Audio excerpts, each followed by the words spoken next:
এবারে যে গানটি গাইব এটি মূল গানটি গেয়েছিলেন মাধুরী চট্টোপাধ্যায়। রেডিওর একটি বিশেষ অনুষ্ঠানে এই গানটি মাধুরী চট্টোপাধ্যায়ের কণ্ঠে রেকর্ড হয়েছিল। গান লিখেছিলেন দিলীপ মুখোপাধ্যায়, সুরারোপ নির্মল ভট্টাচার্য। মাধুরী চট্টোপাধ্যায়কে আমি সামনে থেকে দেখেছিলাম যে একজন শিল্পীর কি রেঞ্জ হতে পারে। মাথাটা এরকমই সোজা, মন্ত্র সপ্তক থেকে একদম তার সপ্তক অব্দি যা খুশি নোট গাইছেন, কিন্তু কোন রকম পরিবর্তন হচ্ছে না। এইখানেই মাথাটা আছে, কোনো এরম বা এরম বা এরম এরম কোনো পরিবর্তন নেই।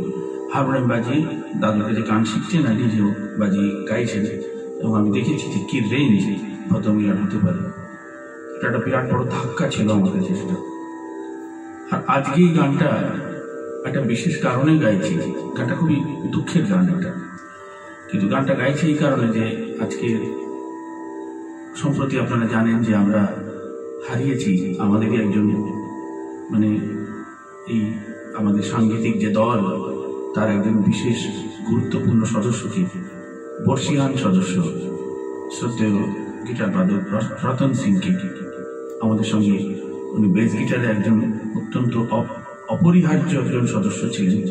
আমার সমস্ত কমার্শিয়াল প্রোগ্রামে উনি থাকতেন, এবং ওনার ওই বেস গিটারের সাউন্ডটা পুরো গানটাকে একটা অন্য ব্যাকআপ দিত, যেটা কিন্তু নর্মালি সব যন্ত্রের পক্ষে সম্ভব নয়। আজকে তার শ্রাদ্ধা অনুষ্ঠান অনুষ্ঠিত হয়েছে। আমি যেতে পারলাম না নিমন্ত্রিত হওয়া সত্ত্বেও, কারণ এই অনুষ্ঠানটা পরিকল্পনা করা হয়ে গেছিল। কিন্তু এখান থেকেই আমি তাকে শ্রদ্ধা জানাবো।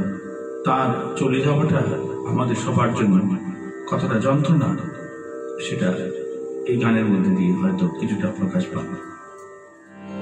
গানে না গানে না বুকে শুধু বেদনা।